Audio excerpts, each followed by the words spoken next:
Hello, everybody, and welcome to the LJL Officially Unofficial Podcast, Season 2. No, gentlemen, we've been doing this into our third split. It's Season 3, boys, Episode 1! I am one of your three co-hosts, Alex, otherwise known as MaskedSwan on the internet. The man in the middle, as always. We had to fix graphics last second because that's what happened. The man in the middle, Initialise. So, welcome. Hi. I'm very welcome to be here. Episode 1 was always my favourite Star Wars movie, so it can be my favourite podcast one as well. Episode 1 for boomers or episode 1 for our generation? For our generation. It's like what I think it might possibly. It's the first movie I ever remember seeing in the cinemas. It's got a big place in my heart. Plus, Darth Maul was just cool. So, there you go. Yeah, he was an absolute badass. I remember watching that. Ooh, I feel like I shared that same experience with you. But I need to introduce. Yes, all right. The man on the other side. Enough of this Star Wars anecdotalism. Have at thee, Nymaera. It's me. I've returned from the great beyond of off-season to deliver to thee LJL content in one form or another. It's great to be back. Of course, we're here with a new look. We have some great graphics by the hands of the great Chris Sunga, who's helped us in our LJL project this split so far. And while things have changed a little bit on the graphic side of things, it has been really cool to get back together with you guys too. Yes, though I have downgraded. Oh god, I think I just killed half of my stuff. I don't know how you can hear me right now, but we're gonna just keep going because I'm breaking. We can still hear you. You're okay. Oh, perfect. Are you just getting more muffled? I wonder if your mic switched or something. I believe you switched your mic. Yes. Yeah, that's what it is. He's fine. We're really high tech here. You know, we can change all of the graphics we want, and we'll still end up like this. I know. Look, it's such gorgeous graphics as well. Serious shout out to the graphics team as they stand. This is incredible stuff. And it's only going to get better, ladies and gentlemen. That's the crazier part of all of this. I mean, how we normally start this show off is we kind of just see how everybody's doing. So I'm going to go to you, Nymaera. I introduced you last. What have you been up to recently for anyone that's not in the loop and only knows us for LJL? Okay, so in the off-season, things got a bit hectic. Yeah, so we did the Christmas special where we announced that, Sam and I announced that we'd be casting the NLC ERL over in, which obviously is the UK and the Nordics region for the European ERLs. And we moved out to Berlin where the studio is for that. Yeah, I know that Berlin is not part of the Nordics or the UK, but anyway, that's where the studio is. So we moved out here. Also got announced as an LEC guest as well. So we have been moving out here, shipping all of our stuff out here, dealing with German paperwork, and getting things ready for next phase in the whole casting shindig, which is really, really cool. Also incredibly tiring, incredibly hard work, but it's kind of satisfying at the same time, alongside all the anxiety. But yes, we finally got all of our stuff over here now. Sam and I are actually in the same place. Actually, even we're in an Airbnb for now. Like, it's a nice one, but we're looking for apartments. So, I mean, if in a couple of months we look like we have less nice backgrounds, that's exactly why. But that's kind of what's been up recently. Been doing NLC, been really, really enjoying it. And yes, Kirby, I am trying to appear in as many leagues as possible. I'm trying to become Mr. Well, maybe not Mr. Worldwide, but Mr. LJL wide. I'm just going to be slowly grow in width. This just sounds like a wide. We've got Nymaera versus Wide Whipper, and one of them is going to. Yeah, I'm going to be Nymaera. Anyway, that's me. Bit in typical fashion, rambling on, but that's me. Very good, very good. Initialise, I think it makes sense to come to you next. I think that's probably covered a fair amount of it. I've moved to Berlin. I cast the NLC. My voice is surviving by playing a lot. 5 games yesterday, man. Oh yeah, well, it's 5 games every day basically. So it's just 5 games every time, and there's been some absolute bangs, which is wonderful. And my voice is holding out thus far, which is pretty good. And obviously, it's in a live studio. You got catering, got makeup, the whole shindig. It's a proper studio setup with backroom production and all the guys in there doing all the amazing just tech stuff, proper camera crews, everything. It's really, really cool. So that's amazing to be involved with. Very excited to be doing that. Obviously, like the logistics of moving, as Nymaera just covered, are it's sure something tricky. Yeah, a lot of German paperwork. Which is challenging, we'll leave it at that. Still ongoing, but we're making a pretty good dent. And yeah, excited, really glad to be back and doing stuff again. Oh my days, off season was long. And honestly, really, really glad to be here with you guys, ready to chat more LJL. We started doing this. I think we'll be keeping doing this for as long as we damn well can. I mean, at least the podcast, right? A minimum the podcast, because it'll just be three old mans talking about the back in our day in 2020. just like loads of like geriatric us, like one time when we used PCs. Oh, yes, Granddad, but we're on the neural link now. I remember Cog and Vivid on the same team, and they're like, yeah, they don't play League of Legends anymore. Granddad, what's Summoner's Rift? I only know Aincrad now. Oh no. I think, gentlemen, I need to say for myself what I've been up to since our Christmas special. Catch us up, Lexi. My background has changed yet again. I am on a worse microphone. No, same microphone, worse camera. Internet in this new place is not as good as the old place, but we'll be getting solved that soon. I've moved for like the third or fourth time in like 3 or 4 months, but this should be my permanent place for at least the next few more months, and then we'll see how things go. So that's going to be a fun one. But currently, I'm still doing my 9 to 5 grind, doing that. LJL, once LJL kind of actually starts ticking over, a lot of my preliminary work for that actually means I can start doing other casting and hosting stuff. I've got a few things in the work. I want to do a new show. I want to do another show. A show that myself and Nymaera were going to probably do at some point. A little bit more scripted and planned out, but we want to do an introduction to esports to really tell people how to actually get into esports, because there's a lot of people thinking they know how to get people into esports. But guess what? I've got 2 people on this podcast with me right now who are in motherfucking esports. Yeah. So. I actually did a podcast very recently with Nymaera, who's in the UK scene, where we talked a lot about getting into esports as someone who has like zero experience and stuff. Obviously, a lot of that was just parroting what we did with the LJL and what you guys have done for me and what we've done for each other and shit. But like, it's a hell of a large topic. That could be potentially quite interesting. Float that by me when I have like actual hour to sleep and think about stuff. And it's also really, there's a whole conversation around sort of stuff like how it's changed getting into esports and how it's continuing to change, and how you did it 3 years ago, 4 years ago is definitely not how you necessarily want to do it now, and that's something to keep an eye on. So it's all very interesting stuff. It's exciting, it's scary. I'm also just looking forward to actually getting back into casting, as I kind of took half a year or so off outside of doing LJL stuff. So I'm very excited to actually jump in. I'm already doing a few practice casts here and there. Solo casting is tough work. I remember it being a lot easier like a year ago. I think it's one of these things where like once you start digging into what you shouldn't be doing and what you're doing well, when you go back to just kind of winging it, it's really difficult. But actually, I know we didn't put this on like the running order of the episode, but I do want to get, because we're going to have a proper announcement for it, but like we have been working with a lot of people this off season as well. So in terms of like getting into esports, we're trying to help a lot of people in this next split as well. So keep your eyes and ears open for announcements for people joining the team as casters behind the scenes and everything. Because of course we did do that big old recruitment drive. And I don't know about you guys, but we literally just came off of a meeting with some of them, and that's been really, really cool. Actually, it's been great. Just kind of again expanding that passion of the LJL with some other people. I mean, we will be posting an announcement with all those lovely faces very soon. We're just waiting for one of our members, our head of actual creative, our creative director. Creative director, yes. He really, Mr. Chris Edgeworth really wanted to have a nice we can tell you about him. He's not a secret. He's like he's not the elephant in the room because he's the goat in the room. Yes.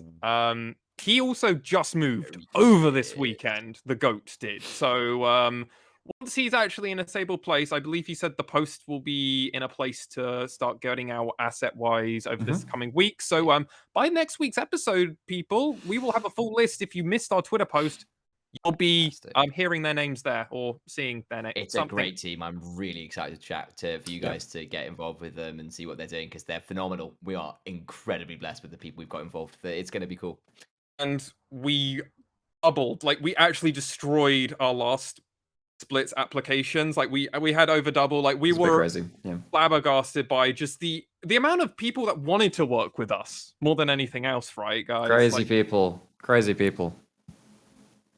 But that's for probably partly what we've just done there, and moving on to next split as well, because next episode probably as well, moving forward. But gentlemen, we've got a pretty tight and compacted episode that we've got to get through quick, Let's go for it. smart. So let's just dive straight in, because I think for all the people out there, they would like to get in. So LJL has a brand new schedule. Yes, you know how we came in and we said we love this schedule. We'd like to cover all games live, but we just can't because there were 3 British lads. We actually brought in all this staff so we could do all 8 games live. Doesn't matter. Initialise / Nymaera, whichever one of you wants to take it. Okay, Initialise, go for it. Our schedule. So buckle in, people, because gone are the days of a single game day starting at 4 a.m. sort of British time and finishing at about 12 to 1 p.m. Super weeks, right, mate? Yeah, except for Super Weeks where you did that over 2 days and it was hell on earth for those involved. Instead, we are now splitting to 3 game days, which are across the week. It's more of a LCK light kind of schedule. I believe it's Wednesdays, Fridays, Sundays, if I've got my days correct, but that might need a little bit of correction. Yep, Wednesday, Friday, Sunday. And it will be 4 games on each day, starting about the kind of 9 a.m., 8 a.m. start for Britain, depending on things like daylight savings. About an hour later for Europe, it's about 10 a.m. over here, something like that. I'm running on for about 4 hours or so, which is probably better for general viewership in the West, where there are more English-speaking audience. Does make things interesting for some of our commentators, depending on what time zones they're in. So we're sorting things out on that end. But we're also excited. It's just more availabilities need to shift around a bit. But so that's kind of like on the back end. That's stuff for us to worry about a little bit. And then obviously it's like, oh, when are we going to be live? All this other stuff. So yes, that's definitely something to worry about there. But the other thing is we're going back to triple round robin. Yes, so we're getting 50% more games, which is actually kind of cool in its own way too, because it's not just going to be 14 games per team in the regular season. You're now going to go up to 21, which means that we'll see if Axes end up. Oh gosh, we're getting Berlin interneted. I just realized that my ping just went up. Okay, look, if internet gets a bit weird, this I was about to say this game, but this podcast, it's not a game. It's a lifestyle. Like, we might get Berlin internet. It's actually a verb. It's actually a noun, there's a little hyphen in between it. But that's what it's a verb. It's a verb. That's what it says. It's a verb. Yeah. Anyway, yeah. I look. You're the one that knows this stuff. It's a doing word. This is being done in. Yeah. Right. Okay. So what has also been done is the double round robin. So we're back to triple round robin. New small games means that we won't have tiebreakers because you're going to have a 2-1 head-to-head at best. So we don't have to deal with tiebreakers randomly screwing up schedules as well. Get more games between all these teams, and that's pretty okay by my eyes, actually. I mean, Lexi, do you have any thoughts on like double round? We actually haven't talked about the actual format of the LJL because we've been worried about the broadcast side of things. Do you care about the double into triple, or you muted, buddy, on Discord? There he is. Whatever. I started lovely going into it. I just want to ask, because this podcast actually has a producer, lads. We're upgrading in every department. Oh, we should totally shout them out. Yeah. Maggie, thank you for producing our show. Thank you, Maggie. Find them on Twitter, I believe. God, I really hope it's at Maggie, or it's not, but they can type I really should have put that in the tweet, shouldn't I? Oops. Yeah, we probably should have. Oh, well, I just recalled it now. Learning experience. And we go over to the Steam where it hasn't got the thank you for your service quite yet, if we've got one which isn't that. But anyway, it's not an important one. Regarding the actual schedule, though, because that was the more important thing that you asked me, I think triple round robin, you know, Alex, that I'm a person that loves larger sample sizes. I want to see more from teams. I was calling for, realistically, us switching to a best of 3 kind of system. I think a triple round robin is probably a more healthier approach for the LJL itself, with this also change in schedule. So I'm all happy for it. I love it. I mean, what it effectively does is it means there's going to be no more tiebreakers between teams because there will be a head-to-head record. One team will have an advantage over the other. So that's a big one. And it does mean that you actually do get that. Honestly, that's the really big one for me, because while tiebreakers are fun, they're often less indicative of a whole split performance and rather a momentary kind of how are you in this situation on this given day? And if you just had a bad week or whatever, or just come into nervous, it can really ruin things for a team that way. And while that's kind of fun, and you get that little bit in sort of group stages and stuff at Worlds, for a regular season, I think that the triple round robin helps reduce some variance in terms of the results. I think you get more matchups between more teams, which particularly if there are good matchups, and especially in a playoff system that sometimes means you don't get to see. We could have had 2 extra CGA Burning Core games in 2020, man. I know that obviously, like we meme on the Burning Core games from this last season because they were kind of crap, but like 2020 CGA Burning Core. You want to go back and watch some LJL history? Those games were great. They were fun because it was just 2 teams trying to figure out who's going to win this. Aria going to 1v9? Who's going to hard carry harder? Someone on Burning Core going to step up. Normally once or Rayfarki. Normally it was one of those 2. But I mean... Don't have once anymore, though. We'll get around to that, but... Oh, we won't. God, there is just so much to unpack. But honestly, I'm a fan of the new schedule. But this does come with a caveat because we're all assuming playoff stays the same. True. Very true. Playoffs has to stay the same for me to actually like this new schedule, because I still stick by the statement. I think LJL has one of the best playoff systems for an 8-team region. Like, it's just great. You get the top bracket, you get the higher bracket, the lower bracket. No one loses in the higher bracket. It's not like really like one game and you're out. It means there's always something to play for. Like, we've had second and third places teams play off because that game really matters if they're going to be in the top half or the bottom half. I don't know.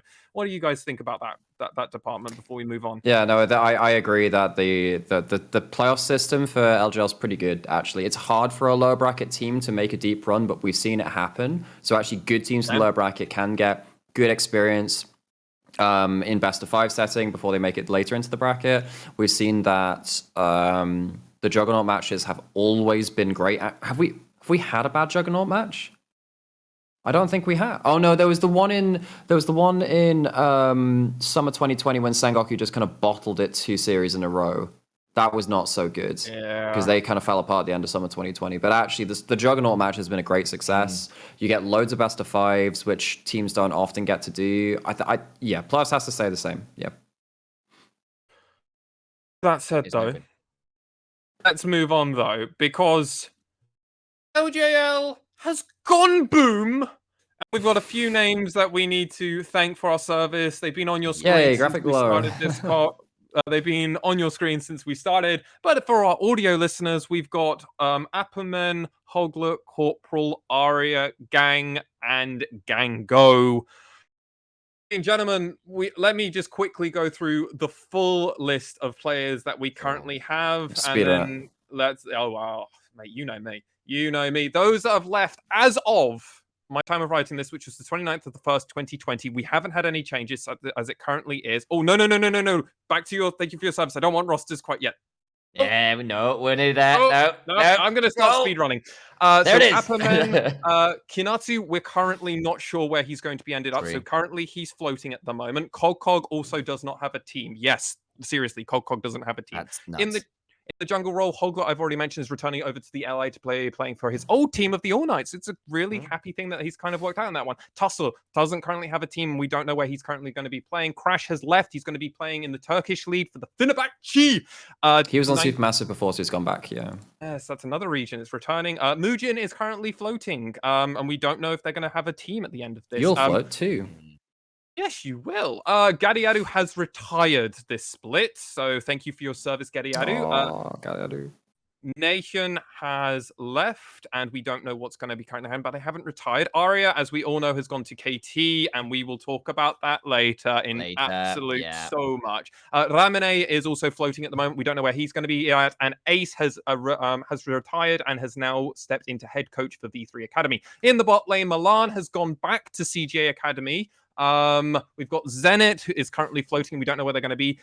Gango is currently teamless at the moment. Hollow as well as also teamless. And in the support role, Proud retired. Alchemy has now gone to assistant coach for Crest Gaming Act. Gang has gone in for military service. Corporal has gone back to the LCO to play for Order. And Reiner, we don't know currently. Have an idea, but we don't know.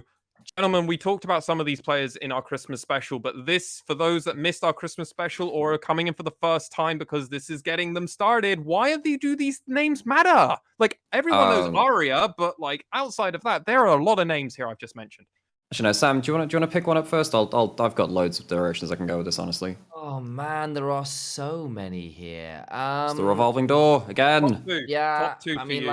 like, some are like really big names who've been around for quite a long time. Actually, obviously we mentioned Gang. Like, he's been so big for the region for such a long time. Honestly, he and Aria probably were the two best players in the league. And while obviously Aria was the flashy mid laner, Gang was a lot of the analysts, a lot of the coaches, just personalities in the scene, all basically said this guy just you can't beat him. He's so good. If you want to win, you have Gang. And the fact he's off is a real loss for the region. You know, we're losing Apperman long-standing. In fact, the top lane, but what's going on? I mean, with Kanatsu, Cog, some of these guys currently without teams who, you know, may end up in a sort of Jensen Niski situation, is a bit mad.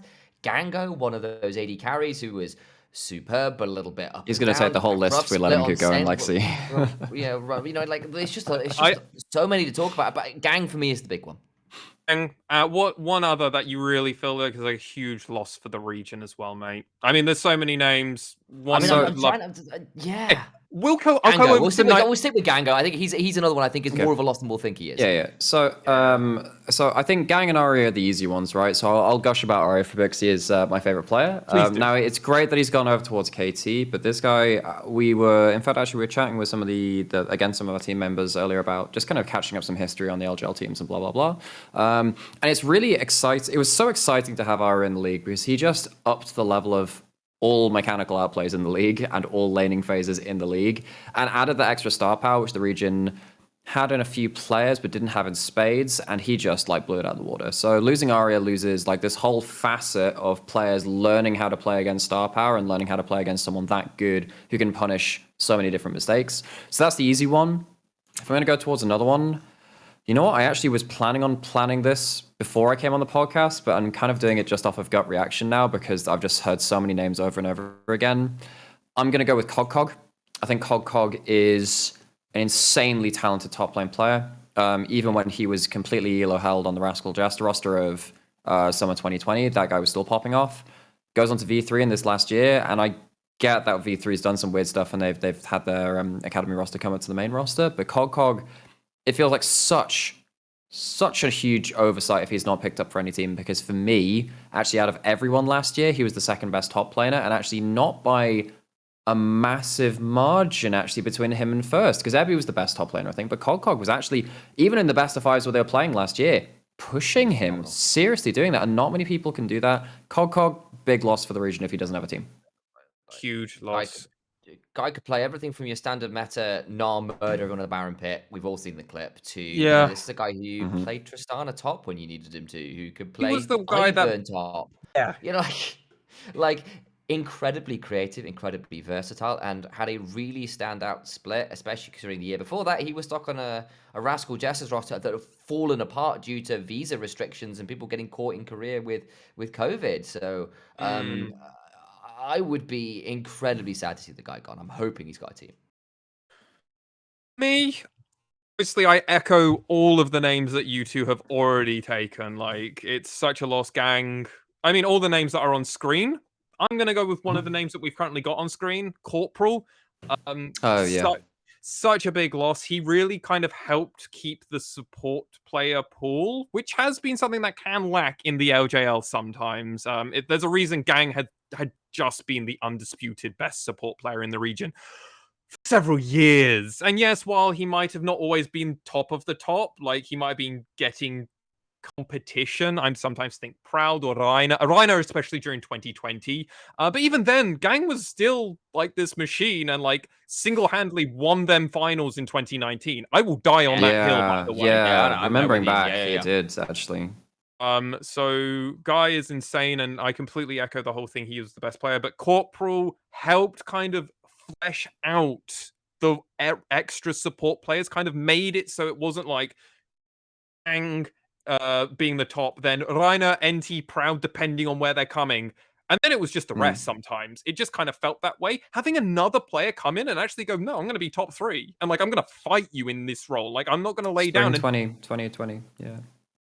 Very, very good. So it's really sad to see him go. But, I mean, he's over onto Order and they're having okay results. And he's actually playing pretty well, in my opinion. So, I mean, hopefully... Also, his trash talk's really good, too. I appreciate that he's trash talking in LCO. That's really cool. I don't think you can really do it in the LJL, can you? We just don't have that kind of... Wait for me to become a pro player and that's me. Over in the LJL, trash talking everyone. Nice, nice. Hell yeah. I think the other player that I'm really sad to see currently teamless, we have our suspicions on where they're going, but is currently teamless, is Reiner.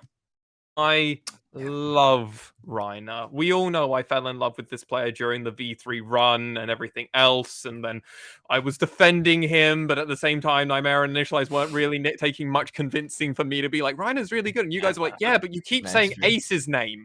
And I'm like, yeah, because Ace and Reiner, and you're like, no, and I'm like, please. But in all seriousness, I miss you, Ace, but you're going off to be a coach. We're still going to see you in the league, in the region, and you're still going to have an impact. Reiner, God, it would be so sad considering he came through the high school system and then kind of started to really get into a stride, and then one bad split and I think Worlds knocked him off his rhythm, really, because like he was a rookie at Worlds in 2020, but you know, if you want to look at V3's failure at Worlds, seriously, go look at their domestic performance in summer 2020. They were thinking back to it, I haven't thought about 2020 summer V3 for a little while. They were a very exciting team. And Boogie was the best player in the region at that point, actually. But then it's like Boogie, Reiner, and then Aria, right? Those 3 were the ones like that were almost indisputable as top 3 in some order. But like Reiner was better than Gang at that point, actually. And rarely do you ever say that about that player. So I really hope Reiner gets a team. I really hope he ends up on the Hawks. I really hope he ends up somewhere good. Because if this guy's on form, if he knows if his team is willing to buy into his playstyle, allow him to play the Rel and the Alistair and Leona and all this other stuff, such a really good player. Thank you, all of these players, for your service. The league wouldn't be what it is without all of you. And I'm sure we'll see some of your names again, as we already know. I'd be very surprised if we didn't. Yes. And hopefully players that might not, thank you for your service. But all I'm saying, thank you for your service. I think I've got my binoculars out, lads. I've got my hand binoculars, right? I'm looking around for some talent. Oh, me! You found it. Thank you, buddy. It's amazing, not Initialise. But let me just look behind you. There's some new names just behind you. That's a crazy thing. Oh, mate, it's mental, chicken oriental. God, I had to bring out that one. Mighty Boosh was just channeled through me there. If you don't understand that, you don't understand the reference, ladies and gentlemen, go watch the Mighty Boosh best of clips on YouTube. You'll understand. But we have got several new names. Hopefully their faces are just going to appear below Initialize's face. New faces, yes, new names to watch. Yes, there's a returning one there and some new ones. Let's run through. I don't have a perfect list like I had with the other with all of our levers, but some names we want to highlight already are going to be Yangaro, Harp, Blank, rumored, not confirmed, rumored to be returning, and that flawless face that you're seeing is actually flawless by name as well. It's Yaharong, by the way, it's Yaharong. That not what came through on the microphone. Yangaro, I believe, was what came through on the microphone. Yangaro. Oh god, that's a butchering. Oh god, I've missed this. Dyslexia hits at the wrong time. I understand your pain, Lexi, because I'm there with you. So thank you. But gentlemen, I mean, let's just talk about the fact that the revolving door, as you put it so poignantly earlier, Nymaera, it is back. We've lost so many names, but we're gaining so many. Axis is a brand new roster. Burning Core has a slight new roster. CGA V3 has mostly stayed the same. V3 is a complete new roster, right? Like there are so many names coming in. Gentlemen, I think we talked about a few names we're going to take coming in. Yep. Nymaera, you go first this time because I threw it to Initialise. Okay, so I'm going to go through two players who are kind of connected to the DFM org. One of them's incoming, one of them's outgoing. So we're going to talk about a little bit about Yaharong, because I traded some tips and some kind of anecdotes on Arya going over to the LCK, and I chatted to Chronicler, who sent some anecdotes about Yaharong coming from the LCK to the LJL. Because Yaharong was on a team kind of stuck in a substitute role for quite a long time. And he was stuck behind Lava over in the LCK. And Lava is, I've liked Lava ever since his debut in the LCK. But he had like a couple of blowout splits and then became a little bit mediocre. He had some good games. But Yaharong was a bit more explosive again, but never really had the game time to shine. And I feel like he's not quite stable enough as a player right now to really succeed in the LCK. So we could actually see another kind of Arya kind of thing, right? Where we see a Korean, yet another Korean import try and make a splash in the LJL, find that winning technique, that winning formula, try and get some higher level experience, which they can't get in the LCK if they're stuck in a substitute position. And I think that DFM has the framework of all the LJL teams to make that work. So that's one of them. And then you've got Fujimoto, who is outgoing from DFM as a substitute again, actually. So we've got another kind of substitute kind of link there too, going from DFM. And I'm trying to remember where they've ended up actually. Let me just get that up again. Going over to Burning Core. So they're going over to Burning Core, which is, of course, tied to a couple of the other players that we've got hanging around that list as well. Now, Fujimoto going into Burning Core, I have to say, like, Burning Core doesn't exactly have the biggest expectations because of their last year. That's actually kind of a bit of a bonus here. So I'm looking at Fujimoto, who, again, has been stuck in, like, this bench-warming spot. And hopefully, even on a team that has low expectations, can use that to their advantage to get good stage time and hopefully give themselves something to build off of. I'm gonna say Fujimoto didn't light me up in LJL Academy. Yeah, I'm just wondering if the bigger stage will help them out with that. Because again, actually, sometimes you need a couple of those games to settle. Yeah, because you're absolutely right. Fujimoto has not exactly had the blowout performances yet. But hopefully with a couple of other changes coming in, particularly when you have Falls coming into that team as well. Yeah, and I really like how you kind of defended him a little bit there, because when you think about it, the guy played all of his games probably from his dorm room, from what I understand. So, like, moving from your dorm room over to actually playing... It's like us casting in our bedrooms and finally getting into studios and being like, there's multiple cameras, this is fucking weird. What do you mean finally getting into studios, Nymaera? What do you mean finally? I haven't done it. I'm just fucking... Soon TM, hopefully one day. But I'm actually going to take over because you've got this fantastic Players Academy, and I've got to introduce the V3 lineup and the player I'm most excited coming into this one, which is actually a name that you've all heard before, ladies and gentlemen, and it's Unica. I want to talk about Unica. I was going to talk about a player I knew a lot less about, so that's why I'm not doing it. And I don't know if my internet's just died, so can you guys hear me? We can hear you. Fantastic. I couldn't see Discord, and it was a black screen, no. so Tragedy. I was a bit worried. But Unica is back, and he is better than ever. Everyone talks about the reformed period during Tyler 1's career and how that's actually kind of the peak quantity and like kind of content from him. That's what we're hopefully going to be getting with Unica. Everyone talks about the bot lane of the V3 Academy roster because that was the standout performance from when V3 Academy. It's not worth talking about that current Academy lineup because they're missing that star player from the bot lane. But Unica was honestly the other side of the map and was actually keeping all of any fires. If they remotely came up on the map on the top or mid side, he immediately dashed them out. He was everywhere, actually sicko mode, could play the supporting junglers, could play the carry junglers, and had insane performances on it. The Crest Gaming Act version of Unica, that's not what you're getting here. If Arya had him now, he might have actually done something. And I'm actually putting my seal of approval on Unica. I'm putting it in sand here, ladies and gentlemen. I mean, obviously CJ 2020 had just huge issues. They couldn't early lane, and playing around two permanently losing lanes, even though Arya's smashing mid, it's rough. It is really rough. Not that Unica had made the most of it either. He was alright. He was placeholder, right? But yeah, nowadays he's a lot more than that. Done very well on the V3 main roster when he subbed in, and had a good run on Academy too. Cross fingers for a continuation of this trajectory, as I love to use that word for a lot of players. Initialise, why don't you tell me about one of your players that you've highlighted, and then we'll switch over for these last two. Yeah, I think maybe I'll follow on this one because obviously Al mentioned Fujimoto. I went towards Flawless, who is actually quite a long-standing player in League of Legends in general. Like I started way back in summer of 2015 over on Spanu's Hotspot Boom in Korea. I remember And watching he's his had quite debut. a storied career. Yeah, absolutely. And he's been a really explosive jungler that's just lacked the consistency. He's a big Lee Sin player from way back when, if that makes some sense. He's one of those guys who pretty high highs, somewhat low lows, and he's never quite made it in Korea. He went over to China, had an interesting season on IMA. I can't remember if that was the split that he went to Worlds, well, they went to Worlds with IMA or not.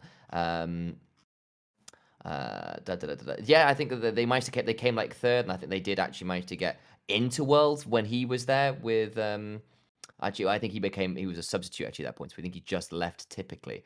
So ironically that one. But he was around there for a bit. He went to Rogue Warriors, went to JD Gaming, came back to AP Kit Prince more recently. And then he ended up on Gen G. But he was as a substitute and he was kind of stuck behind Clid, which is completely reasonable considering how good Clid is. Very good player. And he ended up moving down to the Challenger team for Gen G, where he and Dice, who's also joining Burning Core, did really well. They won the split. They had a phenomenal time of it. And I am quite excited to see this guy who's been around for a long time with a lot of playmaking, a lot of time on things like Viego, who is still clearly got the talent, but has been in a bit of an unfortunate position where he's kind of just slipped under the radar a bit. And that's always a dangerous position when you're in somewhere like Korea or China where competition to be a starting jungler is so high. This is a chance for him to come in and make a big splash of it. He's coming with a teammate. He's moving into an organization like Burning Core, which has often relied on aggressive forward carry junglers who are willing to play with fire, so to speak. Obviously, once was their jungler before this. So I actually have a lot of hope for this jungler, a lot of eyes on him, and some potentially exciting expectations for the top half of that map, because Dice, Flawless, Ray Farkey, if they come together, could be a very dangerous top side to work with.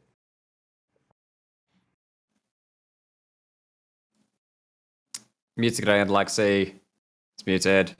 He's muted. I've got to do it at the moment. I haven't got I can't actually install Discord on my Mac, so I got to put that system through. And whatever. You're talking about the like Flawless being on Spanu and stuff like that. Remember that actually Secret was there too. Flawless and Secret have actually played in a team together back in. There's a lot of connections. Good memory, yes. Back in 2016 summer promotion and spring.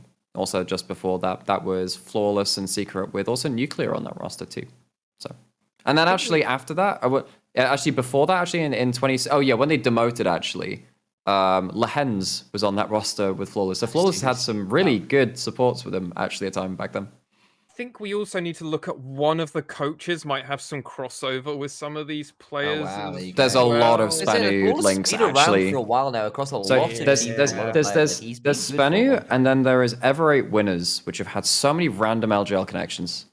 Yes. So those are the two which are they're the likely suspects for any LJL Korean kind of connections. Well, I'm just looking forward. I feel like Burning Core might be able to have at least a revitalize in their roster with these new additions. Lexi. Every time I've been excited for this roster, I have been hurt. Not excited. There's still an issue in the bot lane, mate. Like, I'm not excited. It's just there. I mean, I'm excited for Fujimoto. The other side. But player I am excited for, partly because I wanted to highlight them, and they're not on this names to watch, and honestly, they're not even really that exciting of a player to really highlight, but they are a very big name in the Japanese League of Legends system, so they deserve a call out for that reason alone, and that is Yellow Yoshi. He is a player that has been streaming in the streaming Japanese League of Legends for several years now, while he was like a high school student. That's how he started out.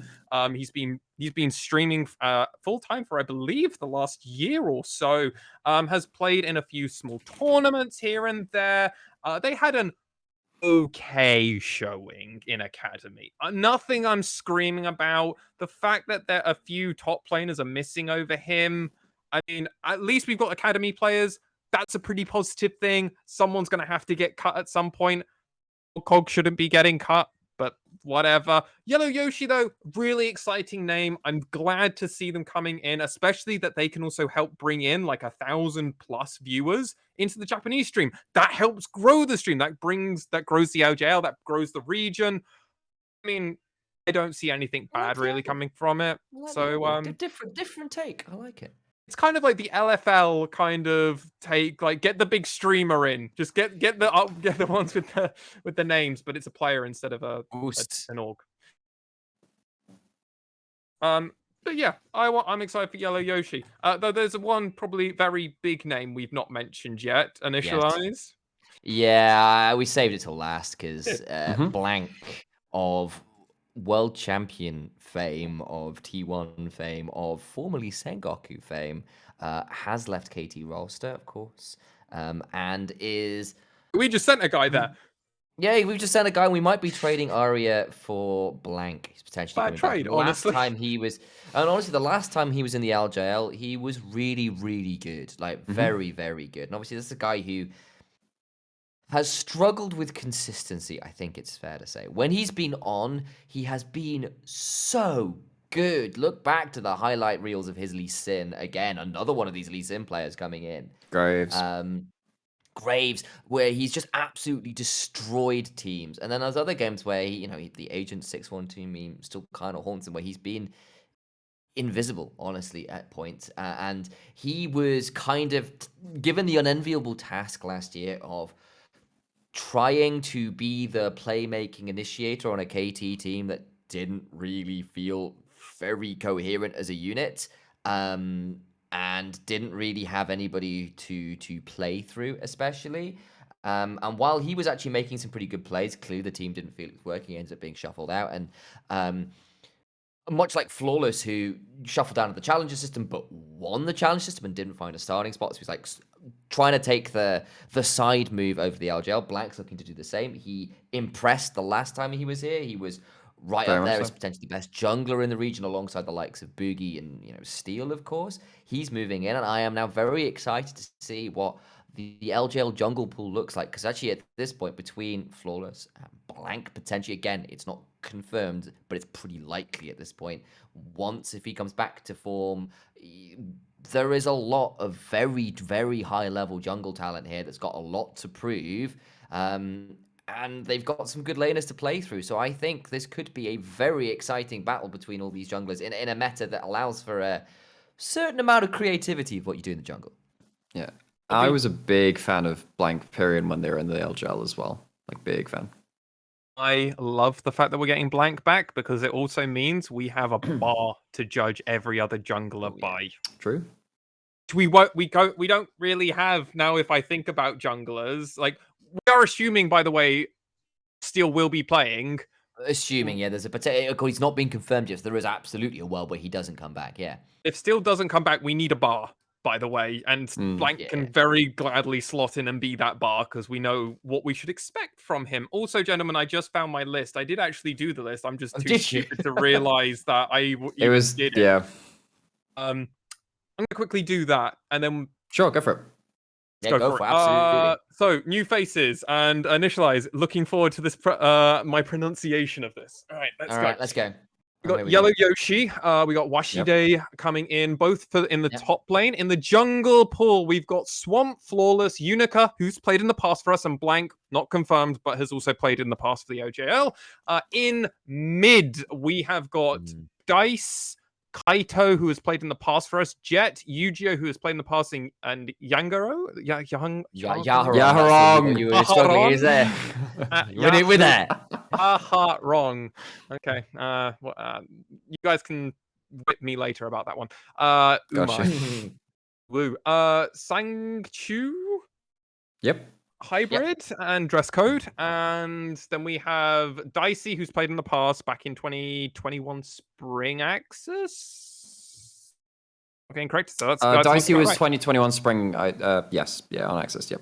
Nice. Fujimoto, Hatel, yes, that same one that I've talked to ad nauseum about in the past, these two. And Harp is also joining, as you can see on your screen, if you are not one of our audio people. Now, I have a quick interjection and a complaint to bring up to the overlords. J Real has said in the Twitch chat, I heard Dice was on a roll. Ban him. Ban him. Ban him, mods. Ban him. Ban him.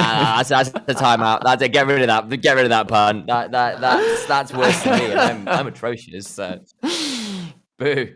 Oh, I mean, it's good to hear. It's good to run through a list after just like saying so many names that are just currently don't have anything or are leaving us, and then to go through a long list and go, okay, well, this sounds like this is exciting. At least we've got replacements, and Yeah, absolutely. It's not the same names. It's also not old names coming back. There's a few old names, but they've gotten better in theory. And it's a good mix. It's a good mix. It's a good mix because, like, yeah, you're always gonna have a bit of both. Because particularly in the LJL, when you don't have all the money in the world to throw at everything and develop everything, you're gonna have a lot of the same names bouncing around again. Particularly when it's a close knit community where relationships with your coaches and your colleagues and stuff like that matters a lot. And like again, we've mentioned a few of the really exciting names, but like Dice is another one of those guys who won the Challenger circuit in Korea and looked very good doing it. He was because I kind of like he was tied with Flawless. Jet is another one of these guys. I think he's from Dragon X Academy. Looks pretty exciting. Like there's a hybrid, old school LCK veteran was on KT Rolster recently. Like there's a lot of these names you're going. If they are hungry to play, they've got the mechanics. This is a chance for them to step up and do something dangerous in the LJL. With that said, gentlemen, let's have a more holistic view over of all these rosters. If we can get that graphic on screen, mate. Oh, you star. That's a nice graphic. It's a clean graphic. I know that street. Let's quickly talk about some of the rumors, as these current rosters on your screen are confirmed. Now, we're going to have to go into some caveats in a moment, but let's first talk about the rumored, confirmed full rosters that everyone wants to play with, and then we'll start talking about some importing and issues with the borders at the moment, because that is something we're aware of, ladies and gentlemen. But the rumors for DFM Initialise, what are we looking at currently? So we are, as far as we're aware, looking to have the Japanese plus Japanese residents return from last year. So that means Ebi's still in the top lane, Steel's still in the jungle, and Yutapon still a bot lane with Yaharong and DFM, have been confirmed, replacing the two Koreans who have left, either to join another team or in Gang's case to go to military service. And Nymaera, we've spoken about on our Discord server, which, by the way, if you're not in our Discord server, you should be on there. Join us. Link down below in the show notes. Nymaera, what was the roster that you and me was spitballing around with Hina and a few other people in the LJL Discord? Okay, so obviously the Hawks has a whole lot of question marks there. But what we've been hearing is, we talked about Blank potentially coming back. Well, the rumor was that he was coming back towards the Hawks. I'm trying to remember if we talked about this on the last podcast as well. It's been a while. We'll recap anyway. But we, from memory, I believe it was Kanatsu, Blank, Dasher, and then in the bot lane it was going to be who was the AD carry coming in there? That's the one person I could. Marble, yes, because they were going to be on V3 Esports. Because he was part of the Academy roster, which just blew open the scene. And then also Reiner potentially coming in to support. Now, actually, you put all those names together, and that's a hell of a scary roster. Yeah. But we currently don't have any form of confirmation. We do not know. We are aware that certain rosters have not been signed. Things are out there, and we know the LJL better than anybody, gentlemen. Just because we really like the sound of a roster does not mean we should get married to it, because the chances it will all work out are... Oh, the last time the SoftBank Hawks built like a super roster when they first came in, they fell apart, right? I mean, at least with the players that they're bringing in, we have more recent benchmarks for them. It's not like you're bringing in Ramone after loads of time in the cold, and then he's actually not performing well in the meta. Yeah. So I think actually the rumored SoftBank Hawks roster is going to be pretty good. DFM has a lot more things to prove in my eyes, even though they have such a strong core. The question is that a strong enough core to actually get them towards like top 2 finish? Yeah, and I mean, what this also means is, as we kind of said, well, maybe he doesn't get a team. It's looking more and more likely he doesn't. Cog currently without a roster, with every top lane is locked in aside from that, which is insane. And I'm looking around and going, maybe there might be some people looking to pick him up as a sub or to replace some people. I just don't know what his cost is. That's probably the word I'm looking. There's a better word than that, but the money it would take to hire the guy, basically. Maybe that's a little higher because obviously he's been around a lot longer. He's generally considered one of the better top laners. Whereas there are a fair few younger / rookie starting players here, like Yoshi, you mentioned, Washington for V3 Esports. Ino's only had like a year or so in competitive league. Cog as it stands, though, like, where does he slow on with that? Because Kinatsu, this rookie superstar top laner, looking like potentially the Hawks top laner, and at that point, you're out of top spots to be in. Yeah, and it's just wild. Because I did allude to it earlier, but I mean, I think there is a spot. Like, I think you're calling it right. Initialize. I think something like Axis and V3 definitely be looking at like Cog in the back pocket and just going, whatever we have to pay you coming into. We might summer, see a spring to summer. Yeah, I could definitely see, because there will be a roster that will go boom. We know that. We've done this too long. Always is. Without fail, there's a roster which just explodes. But I think, again, kind of bringing this back to like the LJL perspective, and of course, like this is a new episode of the podcast for a new season, and we've got new graphics, all this other stuff. So if you're a new watcher as well, there's a lot of stuff that we'll be talking about which you might not have like the context from our little show and our history for. Obviously, ask us in chat, ask us on Twitter as well. All that other stuff. We're going to be using the hashtag LJL podcast if you want to do that, or asking questions in Discord. But when we talk about teams that just explode and blah blah blah, I mean, a lot of that's because teams will try something either very low cost or very high risk in the chance that they can explode into a first place spot as well. Because if you're in a minor region, you only get one shot at international. Now, MSI, that's one thing. So in MSI, you're unlikely, let's be honest, you're unlikely as an Axis or a V3 to, at least with the V3 without Marble, to unsee a Rascal Jester performing as they did last split. A Softband Hawks with this crazy roster that doesn't explode. DFM coming in with all the star power as well. So actually, why don't you try something a bit weirder? Why don't you try that? Try and do something which could lead to unexpected results, because actually going more standard, right, with the tried and tested players in the region, maybe that doesn't get you far enough. Just gonna have to see, gentlemen. Like, there's a lot of scary stuff. And I think you put it perfectly, because Axis were actually... Last split Axis, we actually did both sides of the coin, Nymaera, which I think is fantastic, because we got to see Axis go giga budget, and it was openly known that they were going budget, and they were criticized a little bit on a now deleted tweet regarding it. Hey, they didn't look so good in spring. They had a lot of issues. Coming into towards the end of spring, they started to look a little bit better, and then coming into summer, they were a completely different team, and they were arguably the third best team, second best team, depending on the day. Like, if Rascal Jester, I mean, DFM Axis, I would have put down a second, yeah. Especially if RJ or DFM weren't on form. Like, if they weren't on form, Axis would run them. But like, if they were a bit more on form, yeah, we got some banger games. That was for sure. We got banger games from this team. Have to see. Who do you think is going to be doing it, gentlemen? If I'm going to twist your arm now, who do you think is going to be the team that goes boom? Oh, team that goes boom. Gosh. I think there is a solid chance. Well, all right. Do you want the hot take or the non-hot take? Mate, I want the hot take, of course. The hot take is Sengoku do it again. Oh, that's a good call, actually, I think.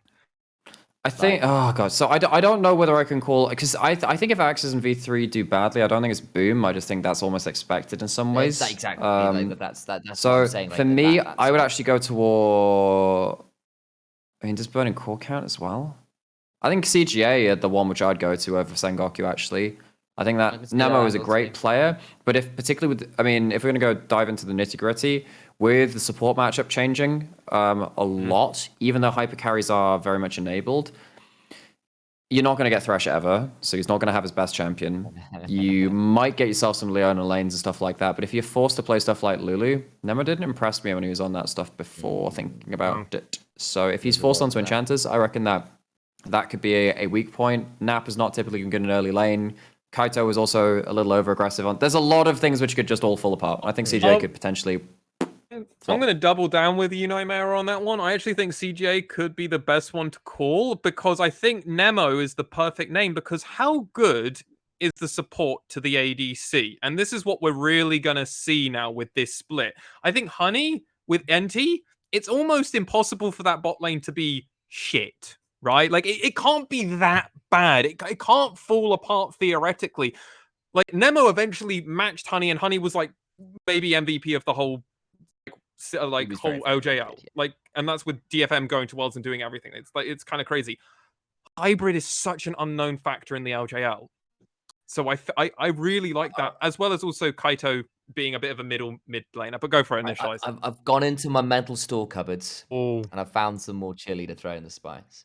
Okay. Because this is for a relative level of falling apart, and I think it's going to be a relative level. But I feel DFM could absolutely. Oh, okay, fair play, yeah. Okay, because you have got Steel is very much a jungler that likes to enable lanes. And actually, you look around, you go, Flawless, Cassin, Wants, Blank, Hatchimetch on a good day, Eunuch is improved. Like, that's a lot of talent to work with. Point. And you've got, and actually, you've got Udapon with, you've taken out the 2 best players in the LJL and replaced them with 2 new players who have never played in this roster before. And there is absolutely a world where the mid jungle just doesn't synergize and the bot laners don't work on. It's basically Steel and Nebby against the world. And that's not a bad place to be. And that was there spring is a level 2020, yes.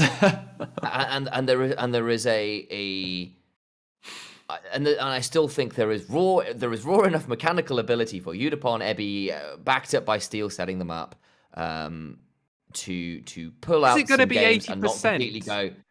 But that's my point. Is relative to DFM being the best in the region, relative to them being a title contender, they could absolutely end up being mediocre. And I think in some ways that would be relative to the org being falling apart. I could realistically see them coming fourth, actually. Yeah, there's a chance they could come fourth. There's a world where they just completely were like Rascal Jester, Sengoku, SoftBank, Burning Course. Yeah, I can see 3 teams being better than them. I can't see it being any more than that. No, I know it would be hard, exactly. But like, there's a world where they end up middle of the pack.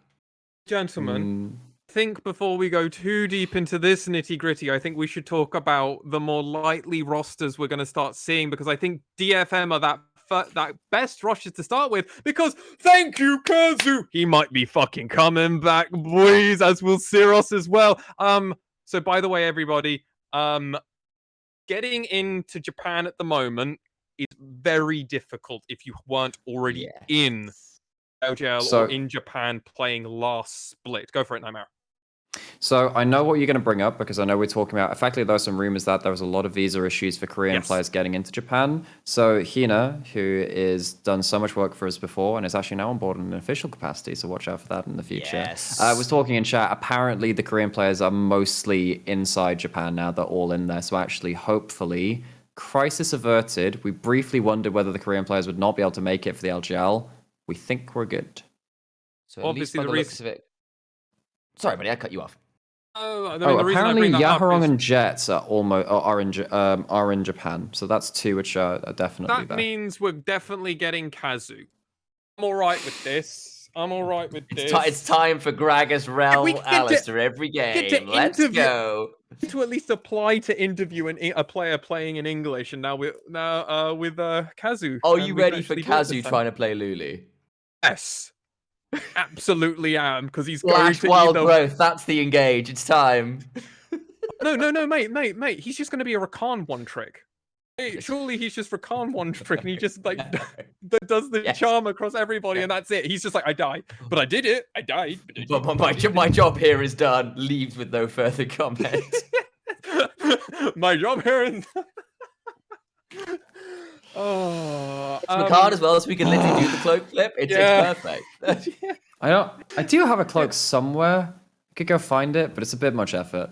It works on multiple levels. I mean, I think the obvious other big thing that we need to talk about with these rosters, is that V3 are showing the first ever full Japanese lineup in the LJL. The LJL has never had that. That's what Hina went off and did for us. She did that research. There's never been a full Japanese team outside of forced for it for like visa restrictions or whatever, which are a bit different, because this is what V3 wanted to do. Intended roster, We also have already brought up the fact through Nymaera earlier in this podcast that V3 were originally promoted their whole academy lineup. That is why we just 5 names on that list of people that are leaving us are there in some capacity, because they had to go somewhere and they didn't really find somewhere to go. What do we think about this full Japanese lineup? So, if they kept together the synergy from Academy, I'd be feeling a lot better about it. I think there's some stuff to take away from it. I like Unica and Yu-Gi-Oh! But I don't know if they have the star power. I don't know if they got it. V3 has typically had very good early games. They've been very coordinated, very sharp in the early game. They've got to apply that to a whole new group of players. I don't know.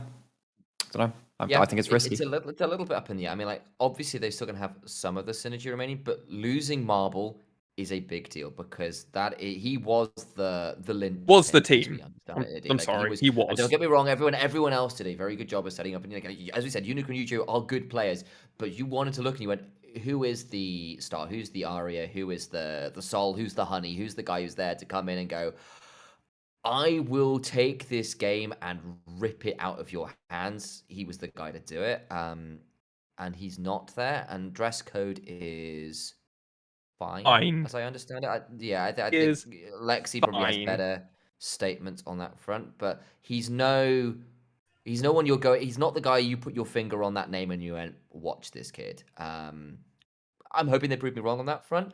But that makes me nervous. I think that puts them down from being a blue shell team to being a solidly lower middle team, probably. I think the way I would put dress code is that when we last saw him play on a stage, which was a little bit ago now, it was 2020 Scouting Grounds. Okay. He was perfectly serviceable. Maybe at that level, fourth, but he wasn't my MVP. That was Lunatic. I have talked about Lunatic several times on our podcast. The fact that dress code is here surprises me, but the fact is we haven't had any tape on him for like a full year. So the amount of growth that a player can do in a year, especially in academy systems and floating around the systems and everything else, I don't know. Maybe he did a year over in Korea, right? And then came back and now is actually some crazy mechanical god. We just don't know with dress code because there's just no tape on him. And I think that's where all of us are fooling with it. This V3 lineup could be great. They actually could be a great team. They also could be the 7th or 8th place team and our tier lists, which is going to be next episode. As always, before the split starts, we always got to do our tier list. Oh, true. I got thinking about that. Oh no.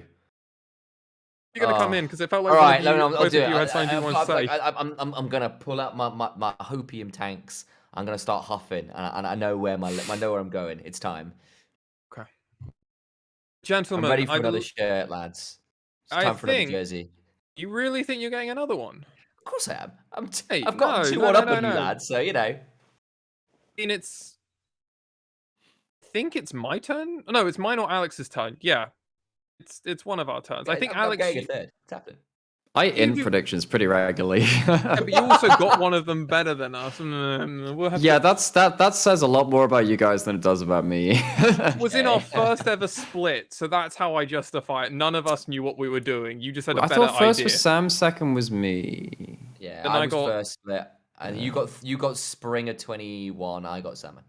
Something like that. Like yeah, something like that. Yeah. Anyway, on goes the show. On goes the show, and ladies and gentlemen, we're actually reaching to the very end point of our show here through many, many requests of several people always reaching out for feedback for us for our podcast. They said it went for too long and that we waffled for too much. So we keep pushing forward. We've hit that hour mark, gentlemen. So we've got to keep going. And it's actually over a podcast section. Ladies and gentlemen out there, if you want to ask us a podcast, you have 3 ways of getting it realistically to us. If you want it for the podcast explicitly, you can join our Discord. Join the Discord. Get into the Discord. Say hello to all of us. We'd love to see you there. Represent your team and get in on the discussion. We do predictions, as we've already mentioned, across our whole server. We're going to be asking for your questions. We're always looking for ideas and for people to feedback, as well as also in upcoming content. So if you're interested in any of that, join our Discord. If you're more of just a tweet person, you like to tweet on the Twittergrams, hashtag LJL podcast is the best way to do that. You got any ideas for the podcast? Just hashtag LJL podcast. We'll see it, our podcast and all of that. We'll get it on. Yay. Video and audio also accepted through that resource as well, ladies and gentlemen, if you are so inclined. Otherwise, just hit us up in those DMs. We'll always try and do our absolute best to do that. Gentlemen, we have got a few questions popping up, and it comes from a longtime friend of the show, EX Kirby, asking us, Crab, Arya is gone, Crab. Crab Rave. Crab Rave indeed. In a sad time. Who will fill the shoes of the best mid in Japan? Okay, Sam. 3, 2, 1. Dasher. Sure. Yaharong. Let's go. But wait, when did I become Sam and Sam became Lexi? What the fuck?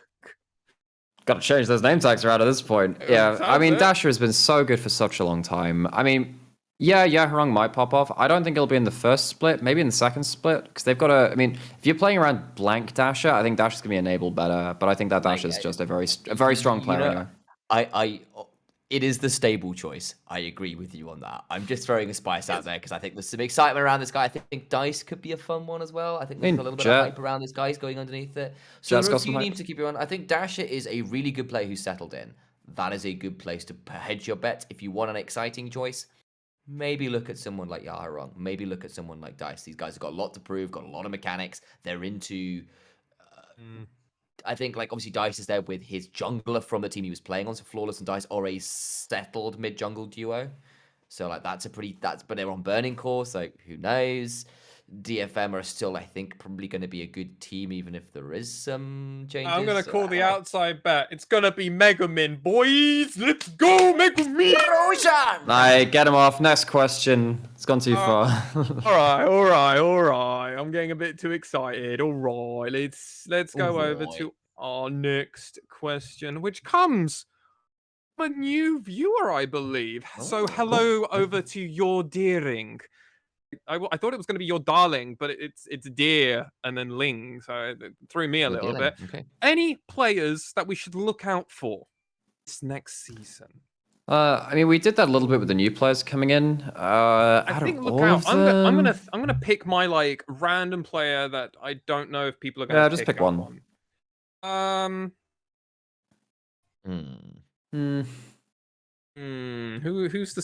the one that people might overlook?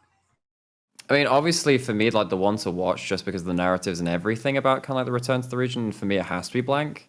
Like out of all of the ones, yes, it's kind of like well-trodden ground, but the fact that he's come back and he's ping-ponged between the regions a couple of times at this point, like it'll always be Blank for me. Like you said, he's a great benchmark. We can kind of see how he's doing, how the region's doing, all this stuff really. So for me, it's Blank. Don't know about you guys. I think my one, I'm gonna use Jet. I think Jet is going to be a really make or break for Sengoku Gaming because there's a lot of proven talent in the region already. Just there, like Sengoku have got a lot of known commodities, and I can look at the team and go, I know how this team's going to perform. Jet is like a question mark. They could be a really exciting player. They also could be a player that a lot of people just overlook because everybody else is we talk about all the other players on the team. So Jet's for me. Okay.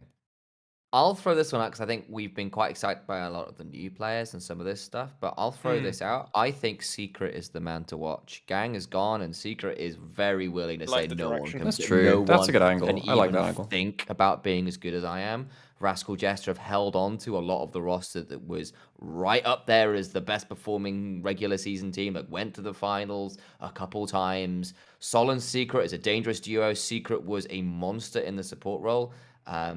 And I think he could absolutely stamp his authority down as being an MVP candidate for the whole damn league. So keep your eyes on him. There we go. Oh, I really like that angle that you came at that. All right, gentlemen. All right, quick. All right, so I'm going to say the question, and then Nymaera, I'm coming straight to you for it, all right? You're not allowed to think about this. Initialise, you're getting a few more seconds to think, but please don't do too much. The quick fire, I got you. Get all of the teams in the LJL in front of you. I've got them, yep. Fantastic. All right, quick round from Hina, all right? Not allowed to think too much. Give me your predictions for spring standings, assuming SHG, rumored roster, and all teams can play with their full rosters. Go. Rascal Jester, Hawks, DFM, Sengoku, CGA, V3. No, not V3. Burning Core V3 Axis. Axis V3, not making it. Yep. Okay. All right. Initialize. Go. DFM, Rascal Jester, Hawks, Sengoku Burning Core, CG Axis V3. Go for Lexi. All right, 3, 2, 1, go. Rascal Jester, Destination Focus, me, Sengoku Gaming, Fukuoka SoftBank Hawks, Axis, Burning or Crest Gaming Axe V3.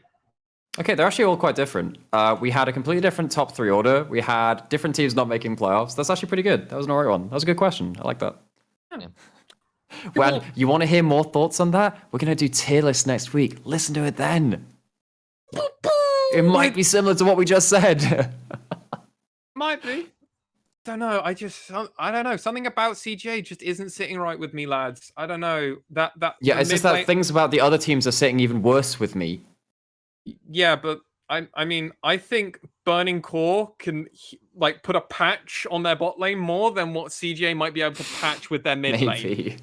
That's how I'm attacking it. Also, the mid lane pool, like the player pool, is pretty cracked if it is actually what everybody wants to play. Yeah.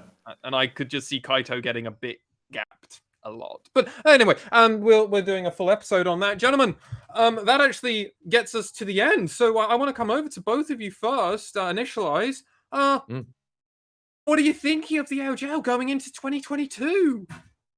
I think some of these shuffles have been actually relatively upward trending ones. I'm looking at some of the teams. We've had it for a couple of years. I think Rascal Jesters were a surprise last year.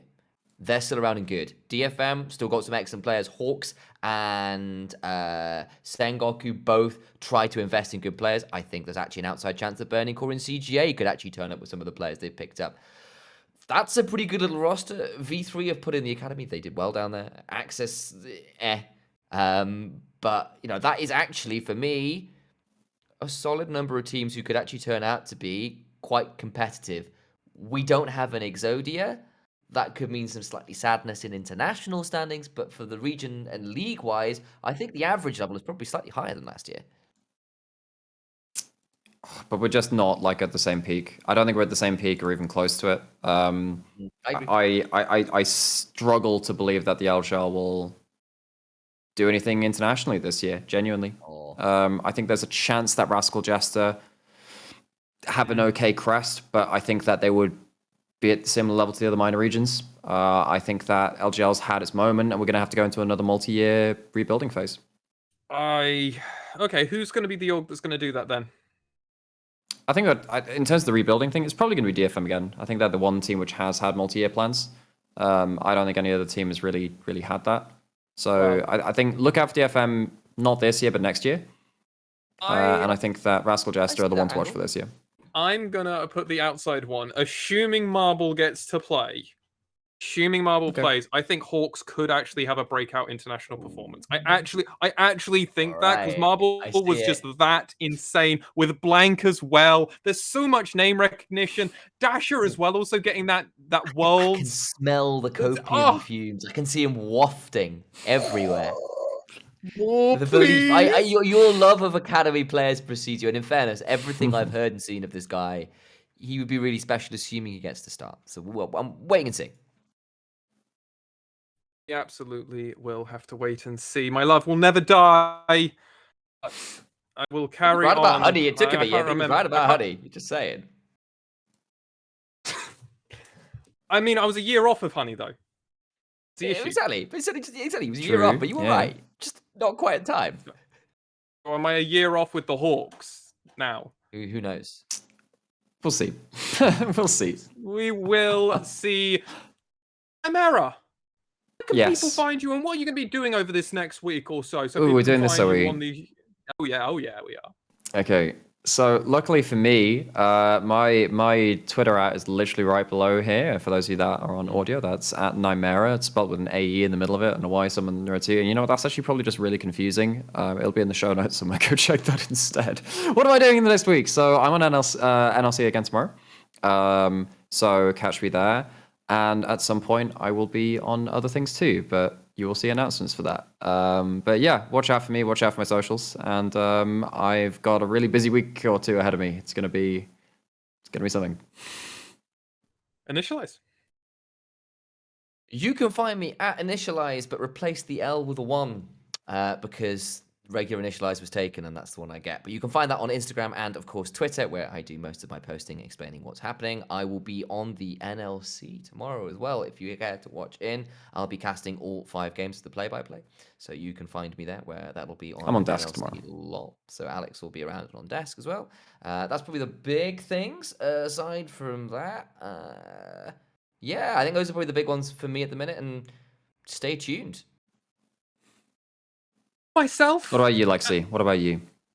What about you? Yeah. MaskedSwan below me at MaskedSwan. You can find me. I don't actually think I've got anything planned outside of shit posting about LCS. So follow me on Twitter, people. I'm gonna shit post Whoop, on about whoop. LCS because it's the other main region. Whereas my co-founders here are big LEC fans. I'm an LCK guy as well. You're also an LCK. Well, actually, so are both of you, aren't you? Things that I'm waking up so early because of the sunlight. I watch so much LCK because I'm just awake now. Oh, horrible.